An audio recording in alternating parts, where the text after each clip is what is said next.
On l'a appelé le village fantôme pendant 40 ans. Goussainville-Vieux s'est vidé de ses habitants dans les années 70 quand l'aéroport de Roissy a été construit à proximité. La société Aéroports de Paris avait alors racheté, muré et laissé à l'abandon beaucoup de maisons. Beaucoup, mais pas toutes. Philippe Vieillard fait partie des personnes qui n'ont jamais quitté le village. À garder les dépendances qui n'ont donc jamais été vendues à l'aéroport. Il se bat pour que le village ressuscite. J'espérais que ça devienne un village touristique par son architecture.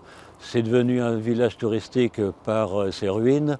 C'est un petit peu regrettable en espérant alors que le village soit restauré comme il a l'air de commencer à l'être. En effet, l'espoir de jours meilleurs commence à se faire sentir. L'église, classée monument historique, est en cours de restauration. Mais c'est surtout l'arrivée de nouveaux habitants qui pourraient rendre son âme au village. Ramit et sa famille se sont installés ici il y a 2 ans car le loyer était attractif. Et ils ne sont pas les seuls. Depuis peu, chaque maison mise sur le marché par un propriétaire est vendue immédiatement. Il y a pas mal de personnes qui viennent là, je crois en 2 semaines, j'ai vu 4 nouvelles familles qui sont venues.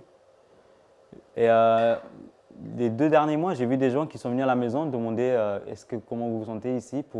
Je pense qu'ils vont bientôt venir habiter ici. Ils veulent acheter bientôt. Moi, je suis bien ici, je suis heureux.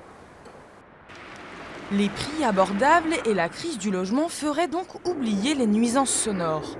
Les 1500 avions qui décollent ou atterrissent chaque jour près d'ici ne dissuadent pas les habitants. Ce qui leur manque surtout, c'est un peu d'animation. Il n'y a ni magasin, ni café. Il faut recréer un commerce. En recréant un commerce, vous créez un petit peu de vie autour. Ça sera suffisant pour commencer, ou pour continuer à commencer de réhabiliter le village. La petite librairie Goussainville est la seule activité depuis 10 ans.